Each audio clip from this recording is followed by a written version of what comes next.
state of Florida. This is a public meeting. PSTA has developed several methods to ensure that the public may comment both prior to and during virtual meetings. PSTA has established 3 different options. If we can put up the public comment slide. There we go.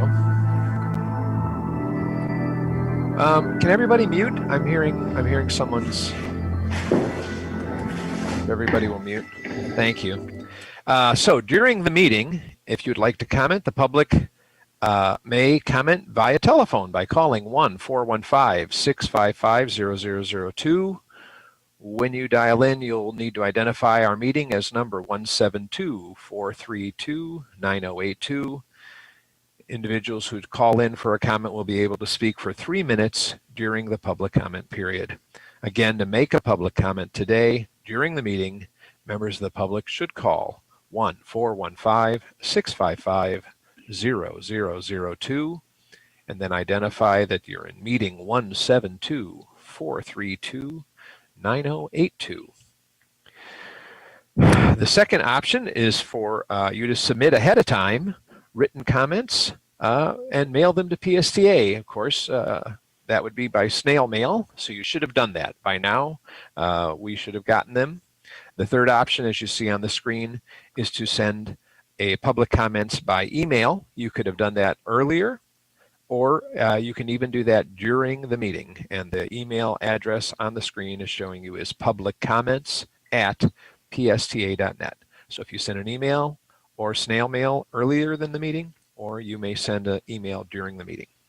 Any emailed comments, public comments, are received before or during the meeting that are 400 words or less will be read aloud for you at the appropriate time for public comment. Any public comments by mail or email that exceed 400 words will be provided to the board in writing.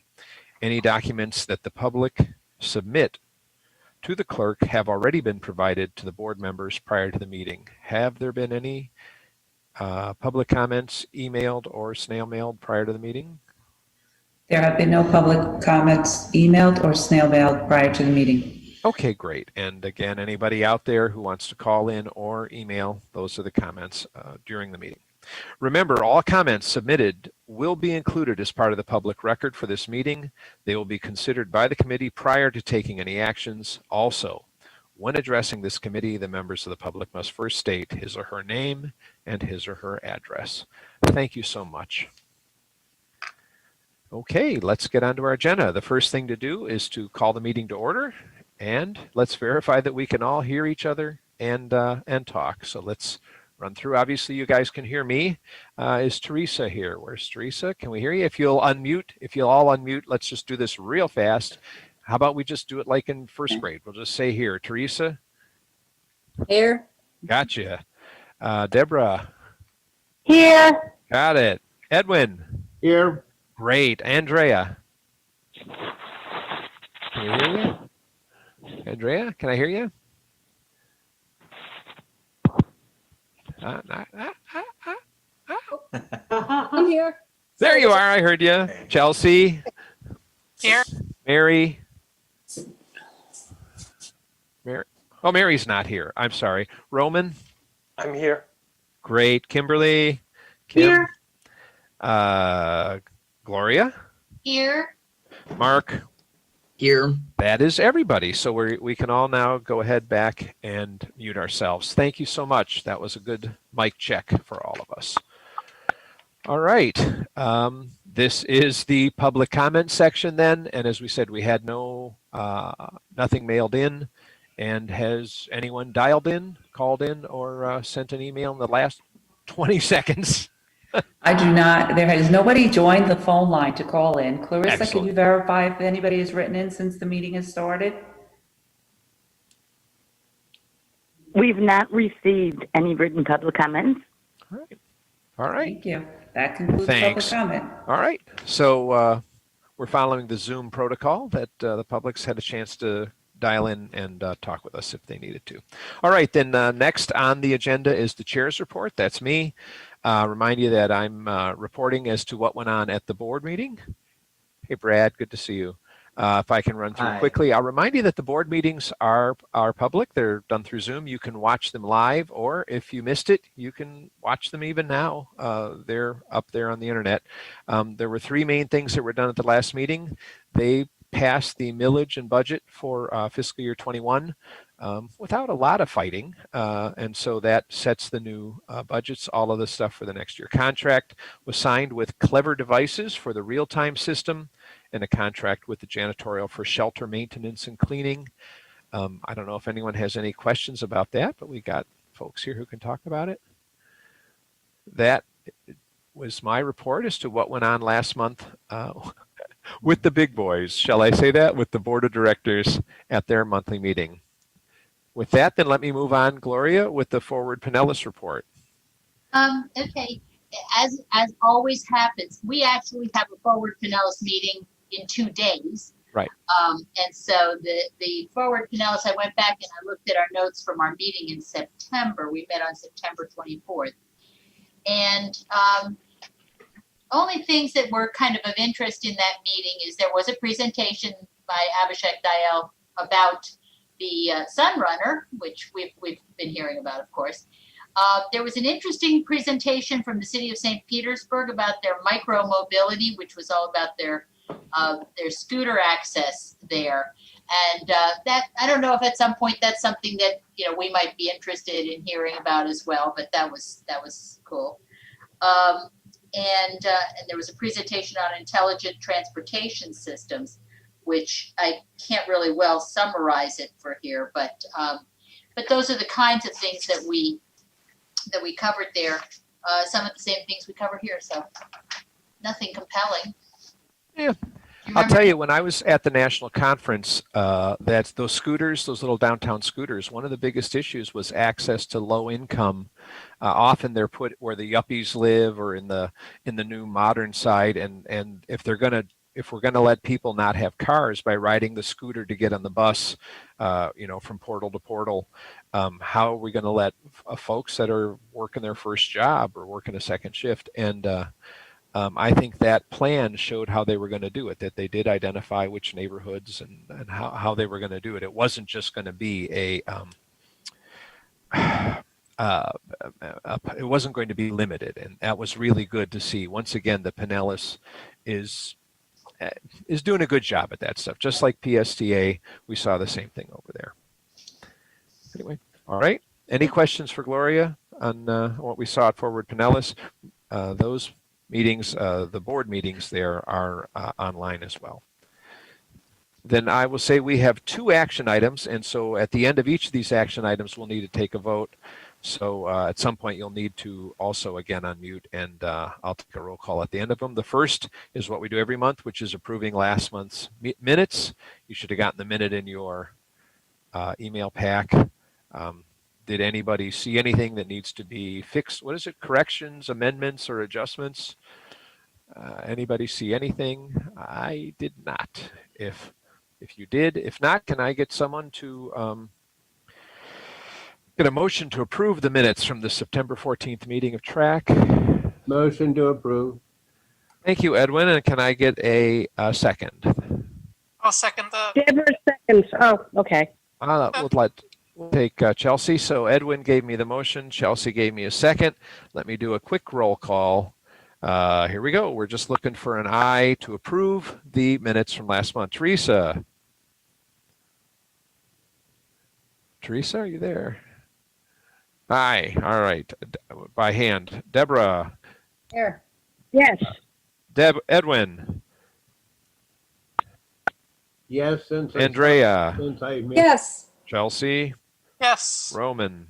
Yes. Kimberly. Yes. Gloria. Yes. Mark. Yes. And of course myself as well, aye. So unanimous approval of the minutes from the September meeting. The other action item, which will require a vote when we're done, I'm going to turn over to Bob. I'm real happy to talk about this one.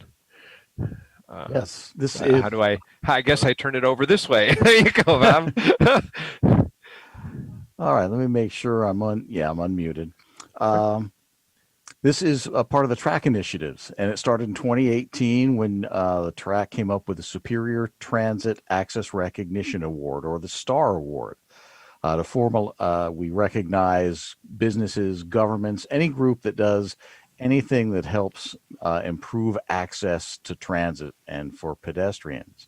And so this month, I think this is the first time we've ever had a double nominee. We have the nomination coming from both Duncan and Gloria, and the nomination should have been sent out around October 5th. So you all should have gotten it in an email. And it's for the presentation you had last month that Whit Blanton gave for the underpasses on US 19. Because, and I agree with Duncan and Gloria that it's great for access and for pedestrians. And that is what we're asking you to vote on and approve today.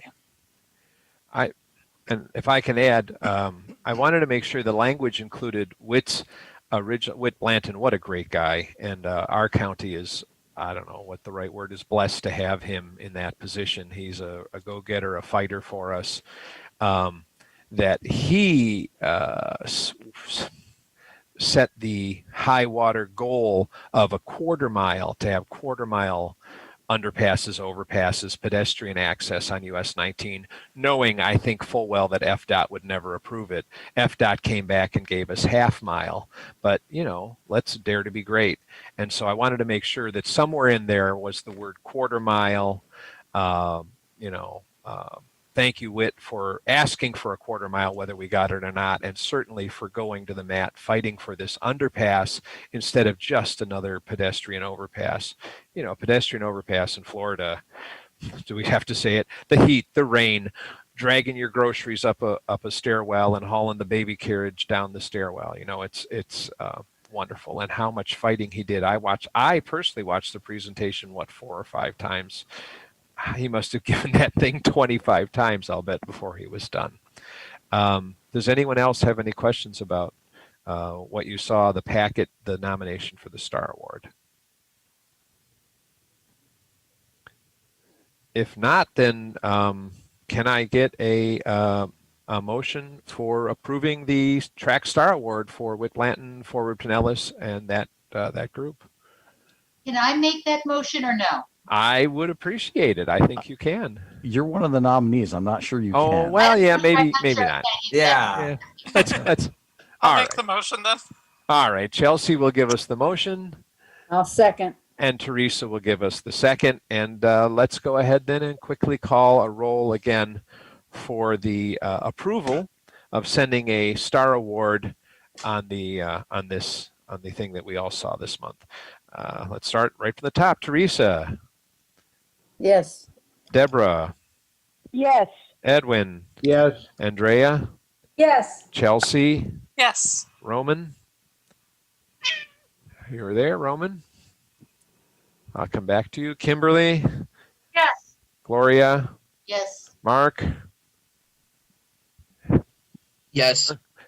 I, of course, say yes as well. I love that. And Roman, are you there? Yes. There you are. Yes. Great. So that makes it unanimous. A unanimous passing of the STAR Award for Forward Pinellas and Whit. And we'll figure out somehow to get it printed up and get it to them, who to give it to. But I hope we take a lot of big pictures on that one. It's going to be great. Then the other 2 items on our agenda do not require votes. They're just informational, or how about we say they're very informational. And the first is from our fearless leader, Brad. We're going to talk to us about the electronic charging infrastructure. Let me say that again, the electric charging infrastructure. And Brad, if I can turn it over to you, if everyone will mute, let's hear what you have. Sure. Thank you so good. much, by the way, for your time and for your help. No problem. I love this committee. And good afternoon, everybody. Good afternoon, Chair Kovar and members of this illustrious committee. Yes, so I am about to give you the most electrifying presentation you've ever seen in your life. That's the goal. It's very short and very amateurish, but as Chair Kovar said on the last item that Whit, I totally agree, did. The idea here is to sort of like give the TRAC members an update on things you've heard about or seen us do, but sort of give like a high watermark goal or the vision for where we're going with our sustainability efforts and our electric bus program. You might have heard, I think you saw a presentation this past summer that we just started a really organization-wide comprehensive sustainability program that's looking at everything that we do. And what I really love about our sustainability program is in the word sustainability, I know we all think of that as green, but it actually means a lot more than that to PSTA. It means, yes, environmentally green, environmentally friendly things we do, being sustainable, but also financially sustainable and also socially sustainable. So to the extent that we have really good service for all members of our community. So one of the key components to that program, which you'll see a lot more in just the coming months about all of the activities under that program, but is obviously our electric buses. You've heard about our electric buses. You've seen we got installed one of the very first induction charging stations right at PSDA's facility. And so the idea of this presentation is to try to sort of like show you where I think we're headed over time, what we're planning. We've got a lot in the works and how it's all kind of working together to be sustainable. So I know we've been on Zoom for quite a while now. I think, 6 or 7 months. So I have to remind everybody, that's where we used to live and have our meetings in the middle of the county. That's PSTA. I just put that in here for fun because we haven't seen it. Zooming in from outer space, you see I put a little heart by where we used to meet. This is the PSTA facility. And you can see on the right-hand side, that's the big parking lot where we store our 220 buses. And you can see 2 little green ones there. That represents the 2 electric buses that we have now been operating for 2 years now, very successfully all around the county. 2 electric buses. We are about to receive 4 more. That will bring us to 6 electric buses. They should be here starting next month. They have come out of the assembly line in California, and they should be on their way across the country very shortly. We were very happy to get word just about a month ago of funding for 2 more. That will get us to 8. And then soon we will be making application, and we're very optimistic that the Volkswagen diesel settlement, which is providing a lot of funding to the state of Florida as part of its share of the settlement, will get us maybe even 15 to 20 more all electric battery powered buses. And then we're talking a very sizable part of our fleet. Ultimately, on pace with the goal someday, I don't know if any of us will be on the TRAC committee or on this call then. Maybe we'll still be under quarantine. I don't know. To get to all 200, 250, an entire fleet, moving from old, outdated diesel technology to electric battery powered transportation. That is sort of the vision in the future. Now, our facility was built opened 15 years ago, and it was designed for a diesel fleet. So it will need a lot more electrical power than it was designed to provide to charge this many buses. Even to charge 30 or 40 buses, it'll need more power. So the idea is perhaps solar panels to basically increase the amount of electrical output that we can generate and have for the electric bus fleet and operating our buildings. So first, perhaps on the roofs, and then even over the parking lots, maybe even over the other car parking lots as well. But this will generate a lot of solar energy that then can be not only, an environmental green technology for our buses, but also a resilient way that we can add the needed electricity for our growing bus fleet. So this is a little sort of summary of the present day, where we are now, where we are going in the short term and then long term with our electric buses. Right now, like I said, just in about a month or so, we'll have 6 electric buses. They're made by a manufacturer out of California called BYD. And they've been the two we have now have been very reliable, very successful. We're having a really good success with those 2 electric buses, and we think the other 4 will be just as good. Those are charged at night. They come back to the PSTA garage, and they're charged at night with what we call a depot charger. It's a plug-in, kind of like an electric car is, where you plug it in at night with a cable. And then, as some of you might have seen at our transit lay-by there at PSTA, we have installed a very innovative, what's called an induction charger. It's called induction because there's no cable. You don't plug the bus in. You just roll it over it, and you press the button, and it automatically, without even touching, charges the battery up. Moving forward, thinking ahead 3 or 4 years, we think we'll have maybe up to around 30 electric buses in the fleet. We are transitioning from BYD to our manufacturer of most of our buses. Gillig now has an electric bus. We'll be getting Gillig electric buses for the time being. And then we will have cable depot chargers for each of those buses at our facility. And then probably we're going to need to have more induction chargers, but out in the field. Maybe 1 in Clearwater, hopefully at a new transit center there, and then maybe 1 in St. Petersburg. And then long term, this is out in the future, a full fleet of electric vehicles. PSTA is kind of a leader in the state. Henry Lukasik and our maintenance team is leading a procurement right now, a long-term procurement that the whole state will buy electric vehicles off of.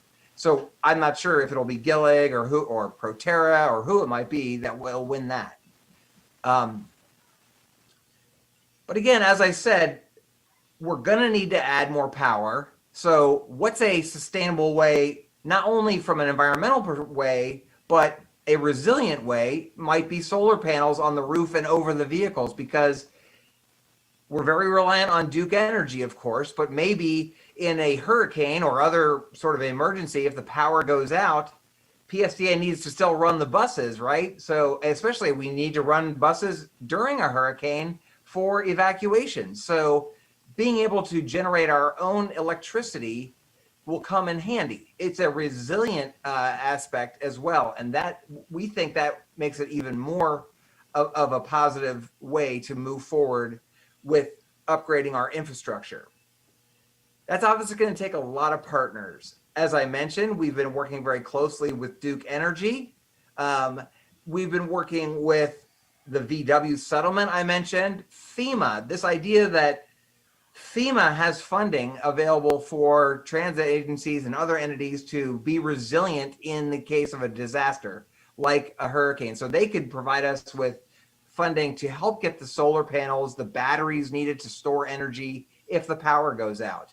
And then there's this really neat organization that we've been working with called the Southern Alliance for Clean Energy. Some of you might be familiar with them, but they are a statewide, state of Florida sort of advocacy group in Tallahassee that works on clean energy things. And they've helped us put together some of our grant applications already. So that's pretty much the what's going on. There's a lot behind the scenes. There's a lot. I've learned a lot more about solar panels and batteries and things like that than I ever knew before. We're working on a grant application with Pinellas County, again, to secure some of the funding to make this program, get off the ground and start getting some funding for the solar panels, for the buses. We're probably going to hire what's called an energy service consultant that can work out these arrangements. Some of you might have seen the St. Pete Pier, been down to the new pier in St. Petersburg and seen that the parking lots at the pier, they have a whole solar panel array over the parking. That was done through a lease agreement with Duke Energy, where the city, basically Duke is leasing the land, the pier, from the city in exchange for generating that power off their solar panels. And Duke has given us a very similar proposal to do something very similar at PSTA. We're very hopeful and optimistic that we can submit a very awesome electrifying VW settlement application. We thought it was going to be available in August. They're behind due to the coronavirus, but it's very soon on that. And then, like I said, Henry and our team is sort of in the catbird seat as far as getting more electric buses by leading the RFP for the whole state. And it's very exciting. And I think you'll see how it dovetails even more with all of our sustainable activities that are going on, from trash pickup to water use and everything else in the coming months. So this was just sort of a little teaser on that. So I'd be glad to answer any questions. Does anyone have any questions? Gloria, go ahead first. I just had a quick question because you were talking about all the charging on the buses, and I understand when you get solar panels on the buses, how good that will be. Has the range that the electric buses can go between charges gotten better? Because as I remember, wasn't it that's why you had them in St. Pete, because they didn't have to travel as far between when they had a charge? Is that right? That's right. Yeah, when we first got the electric buses, we wanted to test them on one of our shorter routes, the Looper route in downtown St. Pete. But they can go a lot longer than that. We really have had some good success with that. So we have now taken them off that route, and they're running on many routes across the county. They're running north and south, like on the Route 11. We're hopeful that we can get these new ones to put on the Route 4. They're running on the Ulmerton Road 59, several of our routes now, because the battery range has been much better. Now, the battery range is still not where it needs to be for 100% of our routes, like the US 19 route. Yeah. Those buses go long distances for very long hours up to Tarpon Springs and back. We probably couldn't put one on that one yet without. That's why we need these other charging stations, one in Clearwater as sort of at that end of the line for a lot of our routes, and then one down in St. Pete as well. Okay. Thank you. Any other questions? Then let me ask. It just seems like common sense to me, but the sun shines during the day and we charge the buses during the night. So you're going to have to obviously have a whole ton of batteries for. Can you help me answer that question? Yeah, that's very good. It's maybe not intuitive to everybody. Some people said, "Oh, I didn't know that." Yeah, well, at least here in Florida, you're exactly right, Chair Kovar. You're very smart. The sun shines during the day. And that's when the buses are out running around, right? And the buses are running around Pinellas County. So they're back at the facility. They almost never see the light of day when they're at the PSTA garage. They're there in the middle of the night where the sun is not shining. So yes, we have two options. One, the solar panels can generate the power, shoot it back into the Duke Energy grid, and then we get, what do you call it, coal energy at night. That's one option. That's maybe not what we want to do, though. But this idea of being sort of like off the grid or able to be off the grid and self-sustainable does require, as you say, batteries. And they make these sort of like battery farms that sit off to the side of the parking lot. And they're just basically massive batteries that the solar panels would generate the power, put it in the batteries during the day. And then when the buses got charged and plugged in, they would really be getting the electricity from the batteries that were there. Yeah, so that's part of the whole resiliency infrastructure we have to implement.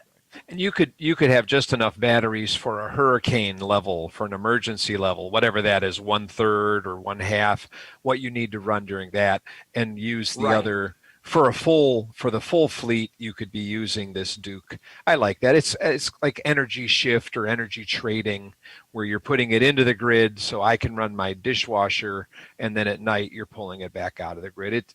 There's nothing immoral about doing that. I get it. You said there's a grant with Pinellas County. That kind of went past me fast. Is that Forward Pinellas, or is there anyone else, or is that going to be just when we're looking for money to get these buses? Is that it, or to get the power stations? Well, it's a good question.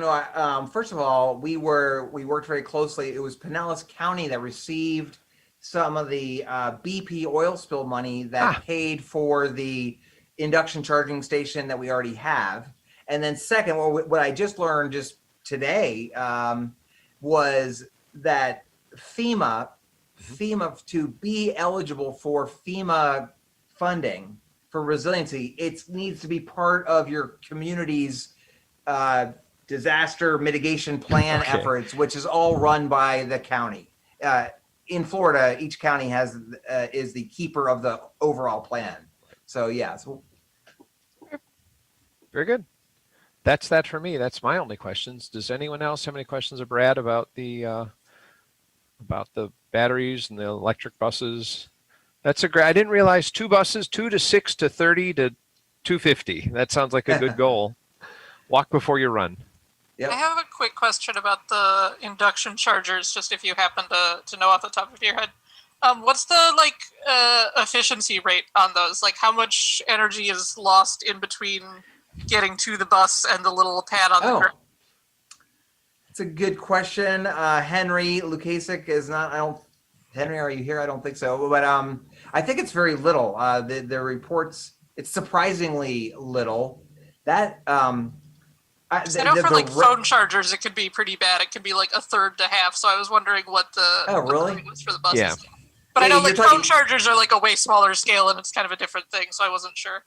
Well, and what's maybe different than your phone is that the buses on the bottom of the bus, there is a very specific, what do you call it? Like the other side, receiving end that's calibrated for this induction charger. I think that improves the transmission as well. Okay, great. Yeah, we did receive a presentation on it. Is it a year ago? I mean, we were gone 3 months, plus we've been on Zoom, 4 months? So it's been a while. But yeah, I forgot if we got same here. on that during that presentation. I still love the joke about running out and holding my cell phone over the induction and that not working. Yeah. Okay. All right. Good question though. And if that was just for information, Brad, that was good information, keeping us up to date. Thank you very much. Sure And if there's no other questions, again, thank you, Brad. We have one other information item to keep us up to speed, and that is from Al Burns, the Director of Procurement. Al, I see you there, talking about our participation in the paratransit operations contract. What can we do for you? Good afternoon, Mr. Chair and TRAC members. Once again, my name is Al Burns. I'm the Director of Procurement, and it's my pleasure to be here this afternoon. And for those that don't know me, I'm the guy that buys everything at the agency that the agency needs. And it's a very important job, and I take it seriously. And I'm a very highly motivated individual, and I'm highly motivated and honored to be here to present to you guys today this information item. As some of you may be aware, we're in the process of procuring our biggest contract that PSTA has. Our biggest contract that PSTA has, and that is for our paratransit contractor. This paratransit contractor will replace our Care Ride contractor, our current Care Ride contract. As you may be aware, our current Care Ride is up for sale, and their current contract expires in June 30th of this year, and they have an asking price of $350,000. So if someone has that kind of change sitting around, they might be able, you too could bid on that service. The goal of this RFP is to secure a contract with the highest qualified and professional proposer that will be cost effective and efficient while providing unsurpassed, reliable, safe service to eligible individuals in PSTA service area who qualify for the services.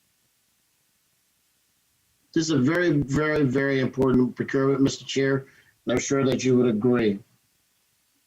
So important that staff spoke, and I spoke with Brad and Cassandra and my boss, Ms. Debbie Leas, and we took this procurement so serious that today I wanted to present before you and would like to get your concurrence on having TRAC member participation in the solicitation process.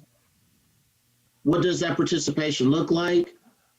It will consist of TRAC members being advisors to staff. And we think that's very important because some of the TRAC members actually utilize the services that we are going out to buy. The RFP timeline, and we're looking at a release date. It has been released. And I have one of my coworkers with me, Mr. David Yoder. He's here attending today's TRAC meeting with me. As of today, we have received over 40 questions, and we have received over 30 downloads of this solicitation. The due date is November 17th, and our goal is to take this to the February 24th, 2021 Finance Committee and board meeting. Brad has stressed to me the importance of keeping the TRAC members informed while we go through this process. And I'm just honored to be here today and present this to you. And if there are any questions, I'll be more than happy to answer them. Wow. Al, I'm thrilled for your asking for our participation. Let me open up to the floor for questions or comments. I'm sure we'll have some. I can't see anybody. If anyone wants to speak first, you'll bounce to my screen. Julie, can you drop the slide, please? Thank you. There we go. Gloria, I was guessing. Yeah, sure. Yeah, and I have spoken with Al, and I'm thrilled that the TRAC is being asked to be involved.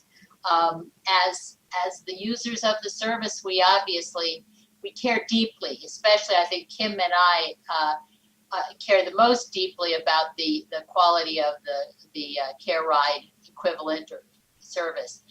And so I'm so grateful that we're being included in this process. So thank you so much. Yeah. You're welcome. Yeah. And if I could just add, Chair Kovar, yeah, thank you very much. I'm really happy about this, because I know that how much you guys and we all have loved Care Ride, and it's been a really great service. It's been the best contractor that I've worked with in my time anywhere.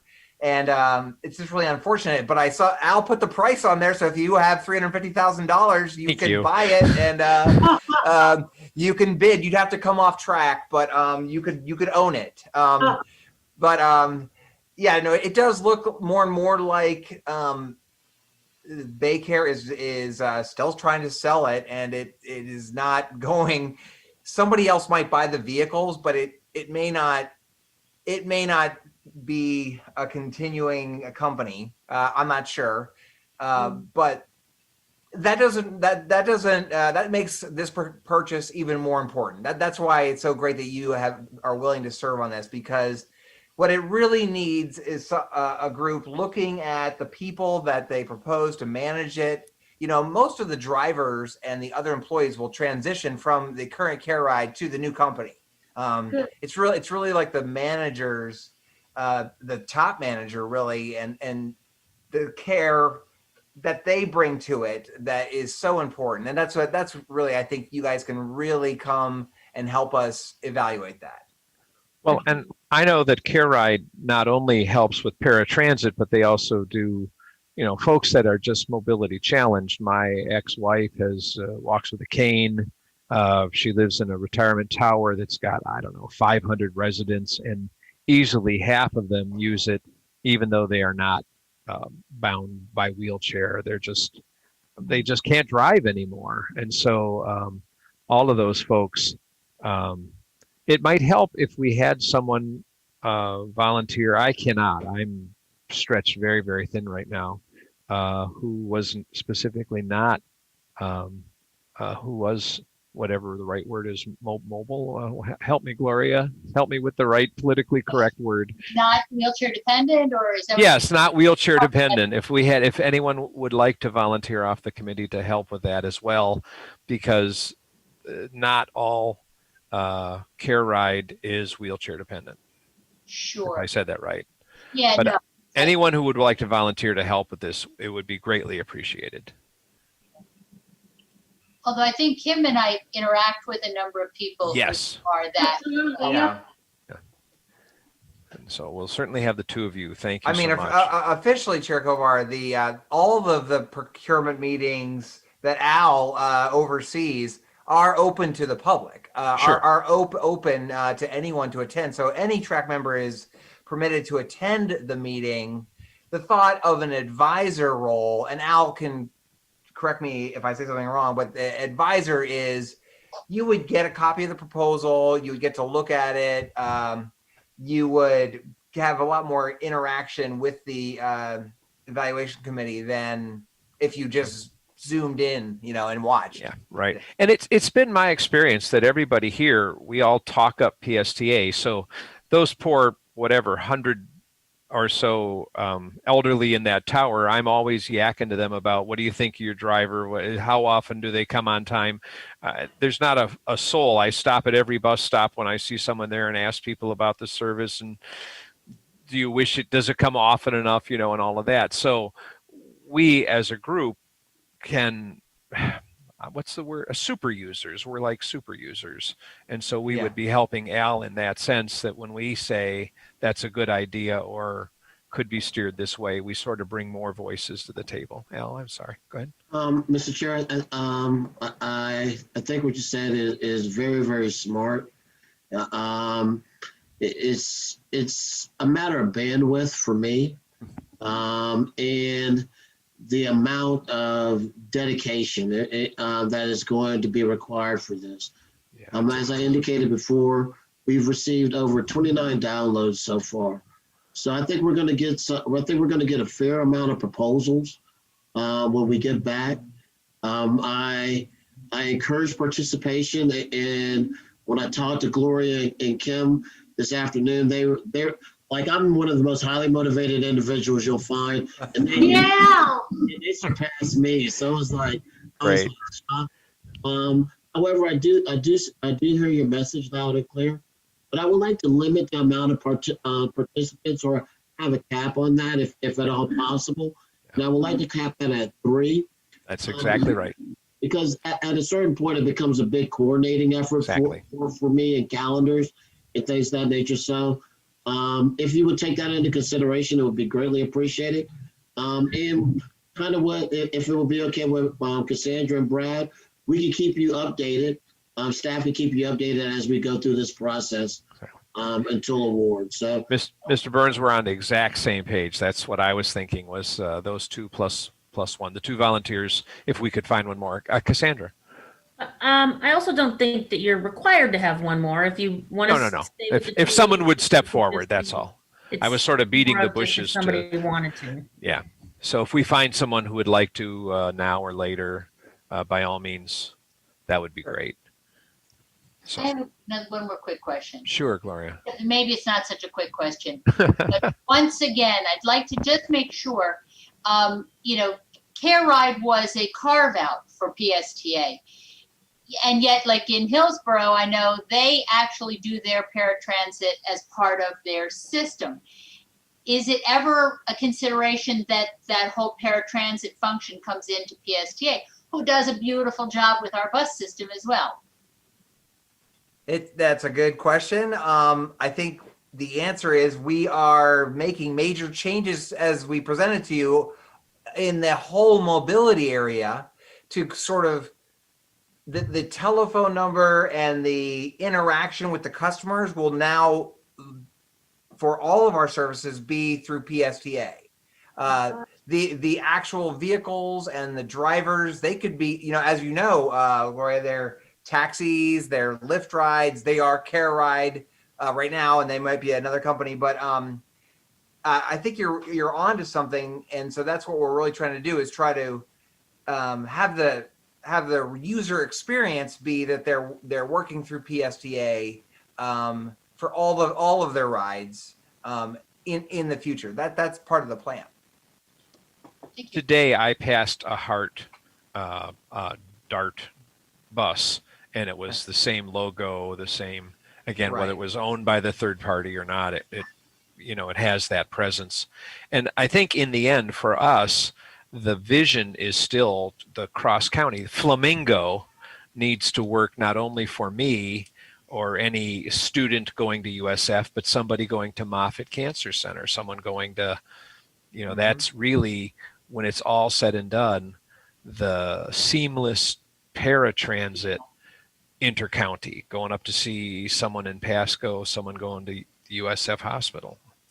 That's our long range goal. Let's start here and then, but have that in the back of our head. That's the piece. I did not realize it was the biggest contract. That was a shock. Thank you for telling us that, Mr. Burns. And then my question, just a quick one. This is great information. Is this something that people are franchising, or I don't know what the right word is, that the opposite of franchising? Is that something that people are gobbling up? Is somebody going around to different cities? Are there like national players in this where they're going to, I don't know, Nashville and Dallas? Mr. Chair, that's a very, very good question. Like a McDonald's. And the answer is there are some national companies that specialize in paratransit service. And they are very good providers. And they come into our service area. And most of the time, when there is a transition to one of these national companies, 98% or 99% of the time, they take the staff from the incumbent and they bring them on board to manage and to operate the service. Right. So one of the things that Brad and I and James Bradford, the chief operating officer, and I have done is we've met with several companies. I think Brad has zoomed out and Brad's a little tired of dealing with me because almost every day we're meeting with various contractors that have expressed interest in this. And all of them have said that one of the things that they would be doing is taking on the existing staff that knows the service area, that I would say would probably try to replicate the customer experience that they're experiencing now. So it will be more for like a back office type that would change, but I would venture to say that our customer experience will remain constant. Yeah, I didn't mean to imply that. Yeah, whoever ends up running this, I think Brad said it well, is going to end up like when we switched the Jolly Trolley vendor. They kept the same drivers and the same maintenance men, and whether the new owner is local or big or small or whatever, they're going to end up having to have some continuity with the Care Ride. It's just that Care Ride was perceived as a local company and then owned by Baycare. I know nothing about this industry. It just kind of clicked in my head. I wonder if someone is out there just running from coast to coast with this, like the difference between a Delta Airlines and a small airlines or something like that. And you answered my question. So there is someone kind of going after that market, like the difference between a Dollar General and the corner grocery store. I mean, there's no difference. I'm sure the operation will be the same. It just kind of crossed my mind. I'd never thought of it. There are about 10 major companies that's what they specialize in nationwide. Okay. Interesting. I have no other questions. If anyone else does, thank you so much. And we have 2 folks that are volunteering. If someone else would like to, by all means, what should we do? Contact Cassandra or Bob? Yeah, you can contact me. Yeah, okay, Bob. Perfect. Al. Thank you. And thank you for your time. And thank you for asking us to help. That's really, really appreciated. We'll try and really help you. Thank you. Thank you, Mr. Chair. All right, then. That is really all the information we were going to cover today. That brings us to member comments. Does anyone out there have any comments or any discussions, anything they want to share with the committee? I guess just wave if you do and I'll recognize you. Chelsea? I would just kind of say, I guess this is sort of still on that last topic a little bit, but pursuant to sort of inspired by Gloria, not necessarily what she was actually saying, but like if there is any way for PSDA to run paratransit operations themselves, bring that as part of like the sort of public transit as opposed to like a third party vendor. I don't know if that would be possible, but it seems like a strong concept. Yeah, to go through that. I would be in favor of that if there's any way for PSDA to manage it. That's just my thought. to get through the end of that calculation and just say, wow, we can do it better. We can do it cheaper. Brad, I got to tell you, I'm your strongest cheerleader. You know, I go all over the country. You guys run a tight ship, very efficient, high customer satisfaction, state-of-the-art systems. You know, I'm not just some schmo out waiting on the bus. I've been all over. I mean, it's looking at systems. So yeah, I agree completely, Chelsea. But in the end, I know it's make versus buy. How thin do you want to spread yourself? So Right. yeah. Right. Right. Mr. Chair, I think we do just want to quickly just talk to you all about your next meeting. Yes. In the likely event that the governor does not extend the ability to have virtual Zoom meetings, in order for this committee to take any action, which I don't know what are the planned action items for November, but then if you want to take action, we'll have to have a physical quorum present at PSTA. Now, we are working very hard to set up the PSTA board room in a very coronavirus safe, socially distanced way. With the IT department, Julie and her team have done a great job. And the idea would be that we would maybe the only requirement is to have a quorum, which is half of your TRAC committee physically present. The other half can be on Zoom, and so that we'd only need half of the members to be present. Now, the way we're doing this with the PSTA board is we're sending out a survey of the board members and see which board members are okay coming in, wearing a mask and coming in being socially distanced, and which ones absolutely want to be on Zoom. And we're just getting a feel, and then we'll sort of assign everybody, stay home, stay on Zoom, or come in. And maybe between now and the next meeting, we can do that with the TRAC committee too. What we'll do is we'll send out some kind of a survey that just says can, maybe, whatever, yes, maybe, no, or something like that. And then let's take what does that count noses and see how it falls. That's great to hear. I didn't realize that we could do it with just half present and then the rest voting by Zoom, that a quasi or a mix. Our next meeting is on November 17th. And so we'd actually be downstairs where the regular Right. board meets. And I guess that's as big as a gymnasium. If you start moving the chairs around, it still has cameras and all of that stuff. So yeah, we've taken all of the Julie and her team took all the chairs out. The public chairs are gone. Okay. So it's really wide open, like a basketball arena, and then a big screen so that the folks, if you're on Zoom, it'll be as if you're there. You can ask questions. The people in the room can hear you. You can hear what people in the room ask questions. It's really kind of a 50-50 kind of deal. And again, anyone there would be wearing a mask and be whatever 6 feet apart or yeah. Is your board meeting going to be there first so we can at least watch and see how it looks? Have you had one? No, we'll be having a committee meeting there.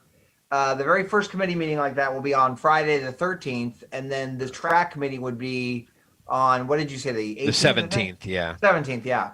And then we'll have a committee meeting the following day of the PSTA like that, and then the board meeting will not be until December 2nd. I was hoping if we had like a week or more to look, we could send everybody to the Zoom, and then they could kind of decide. But that's pretty too short a notice. Well, we'll have to send a note out, everybody, to sort of let everyone know, and we should do that kind of under HIPAA privacy rather than take a vote here. I think whether you're, I don't know, on a scale of 1 to 10, what's your preference of coming to a public site or staying home? And then we'll just certainly for the first meeting, those that are the least. Let me go on the record to say that right now I'm doing poll watching at the early voting, so I'm wearing a mask. We're doing the 6 feet and all that other stuff, the welders' masks.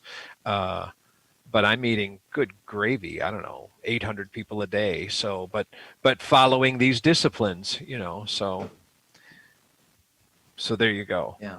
Yeah. Well, and there's still a chance, by the way, that on November, whatever, 17th, on November 16th, it could come down that we're given another month or two reprieve. So we don't know. We'll play it all by ear, just like we've been since March, since June. Certainly. Okay. Certainly. All right. Then we'll send an email out to everybody. I'm sure I'm speaking for Bob here, that we'll send an email out to be determined. And then we'll figure it out. Yeah. Why should we stop playing it by ear now? We've been doing it for 6 months, right? Yeah, exactly. All right. Then thank you, Brad. That's a good insight, and that'll be our next meeting, and by then we'll have to figure out who's going to do what. But we will have to have how many again? 9? We'll have to be in, or we'll figure it out. All right. And then is any other ideas? Anyone else would like to, anything for the committee to know? Yeah, actually, I've got an update. Great, Bob. Since we last met, construction has started on the Sunrunner.